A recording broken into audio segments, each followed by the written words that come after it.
In this video, I'm going to discuss about gluconeogenesis pathway and its significance. तो gluconeogenesis क्या है?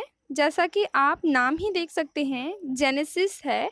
Genesis मतलब synthesis, ग्लूकोनियो मतलब नॉन कार्बोहाइड्रेट कंपाउंड से ग्लूकोज का सिंथेसिस। ये प्रोसेस कहलाता है gluconeogenesis. The synthesis of glucose from non carbohydrate compound is known as gluconeogenesis. इसके लिए बहुत सारे सबस्ट्रेट हो सकते हैं, मतलब कार्बोहाइड्रेट को छोड़ के जो नॉन कार्बोहाइड्रेट कंपाउंड हमारे शरीर में बनते हैं वो सबस्ट्रेट के फॉर्म में या प्रिकर्सर के फॉर्म में ग्लूकोज सिंथेसिस के लिए यूटिलाइज किए जा सकते हैं। तो उसमें भी कुछ खास हैं जिनका ज़्यादातर उपयोग होता है हमारे शरीर के द्वारा ग्लूकोज सिंथेसिस के लिए, जैसे लैक्टेट है, पायरुवेट है, ग्लूकोजेनिक अमीनो एसिड्स हैं, प्रोपियोनेट है एंड ग्लिसरॉल है। इसके अलावा भी है। इसमें फ़ैट को इंक्लूड नहीं किया गया है। आपको क्या लगता है, क्या फ़ैट से ग्लूकोज सिंथेसिस पॉसिबल है? तो देखिए, फैट से ग्लूकोज सिंथेसिस पॉसिबल नहीं है, क्योंकि फैट जो है वो मेटाबॉलिज्म के थ्रू एसिटाइल कोए में कन्वर्ट होता है मोस्टली, और एसिटाइल कोए का वापस से पायरुवेट में कन्वर्जन पॉसिबल नहीं है। और ग्लूकोनियोजेनेसिस की रिक्वायरमेंट है कि जो मेटाबोलाइट है वो कन्वर्ट होना चाहिए पायरुवेट में। पायरुवेट में कन्वर्ट होने के बाद ही रिवर्स ग्लाइकोलिसिस के थ्रू ग्लूकोज का फॉर्मेशन होता है, ग्लूकोज का सिंथेसिस पॉसिबल होता है। तो फैट के केस में फैट से ग्लूकोज का सिंथेसिस होना पॉसिबल नहीं है। हाँ, लेकिन लिपोजेनेसिस के प्रोसेस के थ्रू ग्लूकोज से फैट का सिंथेसिस हो सकता है। ठीक है, याद रखिएगा, glucogenesis occurs mainly in the cytosol. हालांकि जो इसके कुछ प्रिकर्सर्स हैं वो माइटोकॉन्ड्रिया में प्रोड्यूस होते हैं। तो इन्हें क्या किया जाता है, जो जो प्रिकर्सर माइटोकॉन्ड्रिया में प्रोड्यूस होते हैं उनको किसी ना किसी तरीका से साइटोसोल तक ट्रांसपोर्ट किया जाता है। और ये जो प्रोसेस है कुल मिला के ग्लूकोनियोजेनेसिस का साइटोसोल में ही होता है, क्योंकि इसके जो इम्पॉर्टेंट एंजाइम्स हैं वो साइटोसोल में ही प्रेजेंट होते हैं। तो किस सेल के साइटोसोल में ये होता है? मोस्टली लीवर सेल के साइटोसोल्स में ये होता है। इसके अलावा भी कई सेल्स हैं उसमें भी होता है, पर ज़्यादातर मात्रा में ये लीवर सेल में होता है।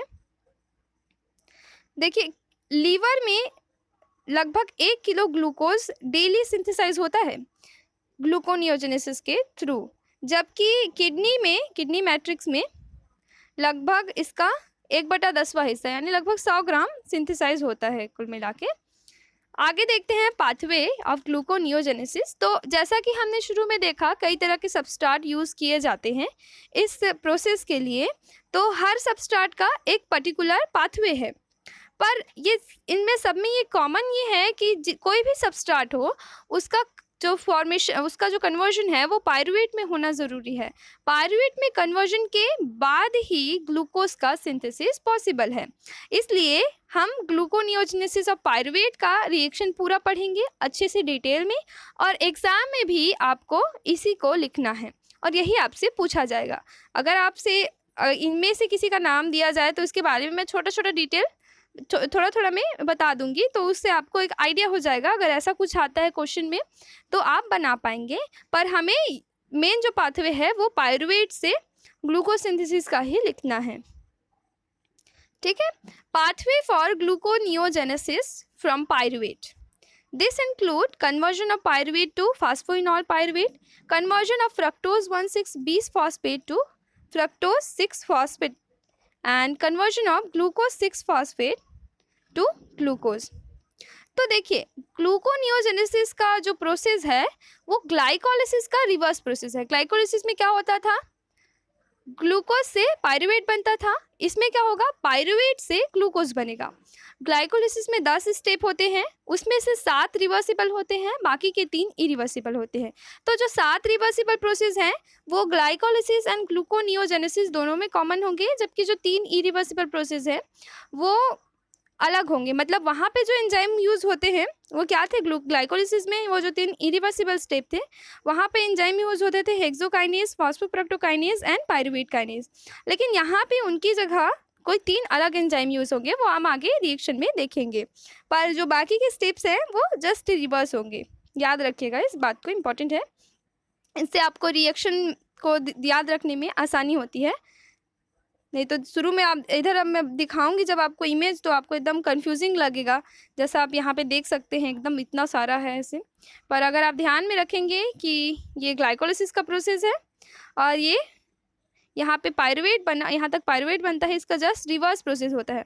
मतलब हम रिएक्शन को यहाँ से देखेंगे, यहाँ पायरुवेट सिंथेसिस हुआ, ये पायरुवेट का रिवर्स ग्लाइकोलिसिस हुआ और फिर ग्लूकोज सिंथेसाइज हुआ।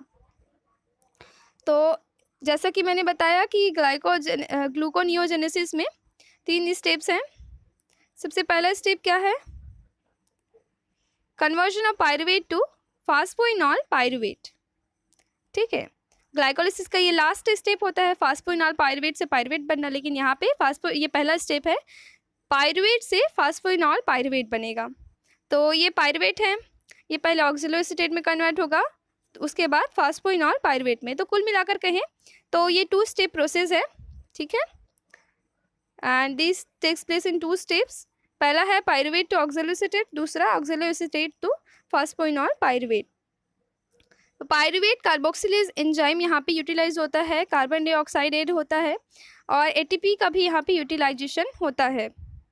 ठीक है, and pyruvate carboxylase is a biotin dependent mitochondrial enzyme that converts pyruvate to oxaloacetate in the presence of ATP or carbon dioxide.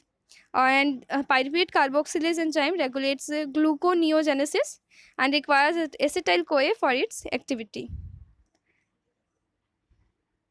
Then oxaloacetate to phosphoenol pyruvate. Phosphoenol pyruvate carboxylase kinase converts oxaloacetate to phosphoenol pyruvate GTP and या GTP या ITP, लेकिन ATP नहीं। ठीक है, ध्यान रखिएगा। Is used in this reaction and the carbon dioxide is liberated which is fixed by carboxylase. तो यहाँ पे ऑक्सिलोएसीटेट से फास्फोइनॉल पायरुवेट के कन्वर्जन में phosphoenol pyruvate carboxylase kinase enzyme, carboxy kinase enzyme use हुआ है। आपको मेन रिएक्शन के थ्रू समझाती हूँ जो मैंने शुरू में दिखाया था। तो यहाँ पे ये माइटोकॉन्ड्रिया है, यहाँ ये माइटोकॉन्ड्रिया में ये पायरुवेट है, पायरुवेट कार्बोक्सिलेज एंजाइम जो कि माइटोकॉन्ड्रिया में प्रेजेंट है, इसके थ्रू ये ऑक्सिलोएसीटेट में कन्वर्ट हुआ और ऑक्सिलोएसीटेट का यहाँ पे डायरेक्ट ट्रांसपोर्ट साइटोसोल में जाना जरूरी है चूँकि ग्लूकोनियोजेनेसिस के लिए। तो ऑक्सिलोएसीटेट को हमें साइटोसोल में ले जाना है, पर आपने पहले भी पढ़ा था इसके बारे में कि ऑक्सिलोएसीटेट माइटोकॉन्ड्रियल मेम्ब्रेन के लिए इम्परमिएबल होता है, मतलब ये डायरेक्ट साइटोसोल में नहीं जा सकता। तो इसे हम क्या करेंगे, पहले ऑक्सिलोएसीटेट को कन्वर्ट करेंगे मैलेट में, उसके बाद मैलेट डिहाइड्रोजनेज एंजाइम की मदद से ये साइटोसोल में जाएगा, फिर यहाँ पे फिर इसको मैलेट डिहाइड्रोजनेज एंजाइम की मदद से ऑक्सिलोएसीटेट में कन्वर्ट किया जाएगा। उसके बाद फिर ये ऑक्सिलोएसीटेट फास्फोइनॉल पायरुवेट में कन्वर्ट होगा। ठीक है, ये कन्वर्जन इसलिए ज़रूरी है क्योंकि ऑक्सिलोएसीटेट माइटोकॉन्ड्रियल मेम्ब्रेन को पार नहीं कर सकता। इसको ध्यान रखिएगा, यहाँ पे एक शटल सिस्टम होता है। ठीक है, अब आगे देखते हैं। ये पहला स्टेप हो गया, इसको आप ऐसे भी देख सकते हैं ताकि आपको क्लियर समझ आए, इसलिए मैंने इसको हॉरिजॉन्टल भी रखा है। सो सेकेंड स्टेप है कन्वर्जन ऑफ फ्रक्टोज 1,6-बीस फास्फेट टू फ्रक्टोज 6 फास्फेट। ठीक है, पायरुवेट फास्फोइनॉल पायरुवेट बना। अब फास्फोइनॉल पायरुवेट में रिवर्स ग्लाइकोलिसिस होगा, मतलब जो ग्लाइकोलिसिस में प्रोसेस होता है जिसका जस्ट उसका अपोजिट प्रोसेस होगा। And phosphoenol pyruvate undergoes the reversal of glycolysis until fructose 1,6-बीस phosphate converts fructose phosphatase converts fructose 1,6-बीस फास्फेट टू फ्रक्टोज 6 फास्फेट। देखिए यहाँ पे ये फास्फोइनॉल पायरुवेट बना, यहाँ पे ये रिवर्स रिएक्शन है। ठीक है, ये फास्फोइनॉल पायरुवेट ये फास्फोइनॉल पायरुवेट का ये रिवर्स ग्लाइकोलिसिस हो रहा है। ठीक है, इससे ये फ्रक्टोज 1,6-बीस फास्फेट बना और ये फ्रक्टोज 1,6-बीस फास्फेट कन्वर्ट होगा फ्रक्टोज 6 फास्फेट में with the help of enzyme fructose 1,6-बीस फास्फेटेज। और ये जो ग्रीन कलर में आपको दिख रहे हैं वो एंजाइम हैं जो ग्लूकोनियोजेनेसिस के लिए बहुत इंपॉर्टेंट है, मतलब इनके बिना ग्लूकोनियोजेनेसिस पॉसिबल नहीं है। यहाँ पे आप ग्लिसरॉल का भी देख सकते हैं, ग्लिसरॉल में कुछ स्पेसिफिक एंजाइम लगते हैं, इसको मैं अभी आगे बताऊंगी। ठीक है, तो कुल मिला के आप यहाँ पे देख सकते हैं, अगर आपको ग्लाइकोलिसिस का प्रोसेस याद हो तो पूरा सेम प्रोसेस है, बस उसका रिवर्स्ड फॉर्म है। Conversion of glucose 6 phosphate to glucose, ये थर्ड स्टेप है। Glucose 6 phosphatase catalyses the conversion of glucose 6 phosphate to glucose. ठीक है, ये ग्लूकोज 6 फॉस्फेट है, ये कन्वर्ट होता है ग्लूकोज में with the help of enzyme glucose 6 phosphatase. Okay, ये जो एंजाइम है ग्लूकोज 6 फॉस्फेटेज, ये डिटरमाइन करता है कि किसी सेल में या टिश्यू में ग्लूकोनियोजेनेसिस का प्रोसेस होगा या नहीं। ये रेगुलेटरी एंजाइम है, बहुत इंपॉर्टेंट एंजाइम है। तो ये it is mostly present in liver and kidney but absent in muscle, इसीलिए muscle, brain and adipose tissue, इसलिए इनमें ग्लूकोनियोजेनेसिस नहीं होता। इसके अलावा दो और एंजाइम हैं, फ्रक्टोज 1,6 बीस फॉस्फेटेज, तो वो भी रेगुलेटरी एंजाइम है। ग्लूकोनियोजेनेसिस फ्रॉम अमीनो एसिड्स, तो यहाँ पे ये ख़त्म होता है कन्वर्जन ऑफ पायरुवेट से ग्लूकोज का सिंथेसिस। आगे देखते हैं अब, अगर अमीनो एसिड है तो उससे कैसे बनेगा glucose. Gluconeogenesis from amino acids, the carbon skeleton of glucogenic amino acids all except leucine and lysine. ऐसे एक्सेप्शन को आप याद रखिएगा, ठीक है। एक्सेप्शन ऐसा होता है जिसको हर कोई पूछना चाहता है। Results in the formation of pyruvate और the intermediate of citric acid cycle which ultimately result in the synthesis of glucose. तो कुल मिला के यही है कि अमीनो एसिड है वो कन्वर्ट होगा, फॉर्म करेगा पायरुवेट, और पायरुवेट से फिर वो अल्टीमेटली ग्लूकोज ही सिंथेसाइज करेगा। सभी में वही है, आप थोड़ा थोड़ा पढ़ लीजिए तो आपको ध्यान में रहेगा। ये जैसा मैंने शुरू उधर बताया था रिएक्शन में ग्लिसरॉल का, ग्लिसरॉल से किस तरह से ग्लूकोज सिंथेसाइज हुआ। Glucose is liberated mostly in the adipose tissue by the hydrolysis of fats. Fat के हाइड्रोलिसिस से ग्लिसरॉल बना। फैट से डायरेक्ट नहीं बन सकता ग्लूकोज, बट फैट के हाइड्रोलिसिस के बाद जो ग्लिसरॉल बना उससे ग्लूकोज सिंथेसाइज हो सकता है with the help of gluconeogenesis. The enzyme glycerokinase found in liver and kidney, absent in adipose tissue, activates glycerol to glycerol 3 phosphate. The latter is converted to dihydroxyacetone phosphate by glycerol 3 phosphate dehydrogenase. Dihydroxyacetone phosphate is an intermediate in glycolysis which can be conveniently used for glucose production. ये जो आपको main reaction मैंने दिखाई थी उसमें इसका ये process दिया हुआ है, तो आप उससे देख के उसको याद रखिएगा। Gluconeogenesis from propionate, oxidation of hot chain fatty acids and the breakdown of some amino acids, methionine, isoleucinyls are 3-carbon propionyl CoA. Propionyl CoA carboxylase acts on this in presence of ATP and biotin and converts to methyl malonyl CoA, which then converted to succinyl CoA in presence of vitamin B12 coenzyme. Succinyl CoA formed from propionyl CoA enters gluconeogenesis via citric acid cycle. Okay, उसके बाद देखते हैं gluconeogenesis from lactate. ये important है, Cori cycle कहते हैं इसको। Lactate produced by active skeletal muscle is a major precursor for gluconeogenesis under anaerobic conditions. Pyruvate is reduced to lactate dehydrogenase. Lactate is a dead end in glycolysis since it must be reconverted to pyruvate for its further metabolism. The cycle involving the synthesis of glucose in the liver from the skeletal muscle, lactate, and the reuse of glucose thus synthesized by the muscle for energy purpose is known as Cori cycle. तो देखिए यहाँ पे muscles में जैसे आप heavy workout करते हैं, तो अगर हैवी वर्कआउट के टाइम क्या होता है, ऑक्सीजन की कमी हो जाती है, तो मसल्स में प्रेजेंट जो ग्लूकोज है वो पायरुवेट में कन्वर्ट होने के बाद लैक्टेट में कन्वर्ट हो जाता है, क्योंकि वहाँ पे उसको पायरुवेट में कन्वर्ट होते ही ग्लूकोज का पायरुवेट में जब कन्वर्जन होता है उसके बाद अगर उसको एयर नहीं मिल पाता, ऑक्सीजन नहीं मिलती, तो वो लैक्टेट में कन्वर्ट हो जाता है ना, जिसे एनारोबिक ग्लाइकोलाइसिस कहते हैं। तो उस कंडीशन में जो लैक्टेट बना वो डेड एंड है ग्लाइकोलाइसिस का, मतलब उस लैक्टेट का कोई यूज़ नहीं है अगर उसे पायरुवेट में वापस ना कन्वर्ट किया जाए। तो क्या होता है, ग्लूकोरी साइकिल में जो यहाँ ग्लूकोज से पायरुवेट बना, पायरुवेट से लैक्टेट बना, ये जो मसल्स में स्केलेटल मसल्स में लैक्टेट बना है वो जाता है, ट्रांसपोर्ट होगा ब्लड के थ्रू, चूँकि ये इजली पार कर सकता है, परमिएबल होता है इसका मेम्ब्रेन, तो ये लैक्टेट जाता है ब्लड में, ब्लड से ये जाता है लीवर में, लीवर में वापस ये कन्वर्ट होगा पायरुवेट में, पायरुवेट से फिर ये ग्लूकोज में कन्वर्ट होगा with the help of gluconeogenesis, then वापस ये ग्लूकोज ट्रांसपोर्ट हो जाएगा स्केलेटल मसल्स में, फिर एनर्जी प्रोडक्शन के पर्पज से ये यूटिलाइज हो जाएगा। तो इस साइकिल को क्या कहते हैं? कोरी साइकिल। इसको आप ऐसा रफ डायग्राम ध्यान में रखिएगा, कभी कभी पूछ दिया जाता है, इंपॉर्टेंट है। Significance of gluconeogenesis. Gluconeogenesis helps in continuous supply of glucose.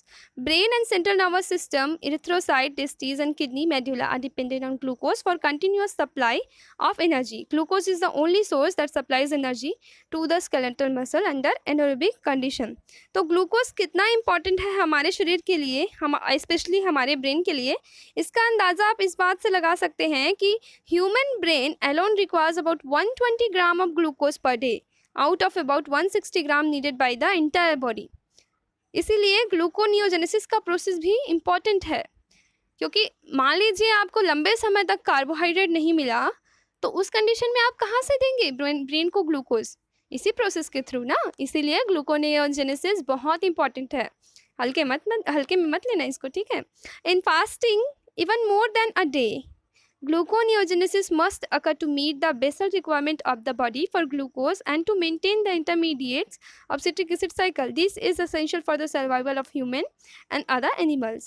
Certain metabolites produced in the tissues accumulates in the blood, example lactate, glycerol, propionate, etc. Gluconeogenesis effectively clears them from the blood. इसीलिए ये gluconeogenesis बहुत important है। Okay, so this is the end of the video, and here's a quote. When what you are deeply passionate about, what you can be best in the world at, and what drives you, your economic engine, come together, not only does your work move toward greatness, but so does your life. इसीलिए जब भी आप कोई goal set करें, तो ऐसा goal set करें जिसके लिए आप पैशनेट हो, मतलब जिसके लिए आप में काम करने का जुनून जागे, जिसके लिए आप काम करना चाहते हैं, और वो जो गोल है वो साथ ही साथ आपकी फाइनेंशियल कंडीशन को भी सुधारे, मतलब आपकी इकोनॉमी को इंक्रीज़ करे।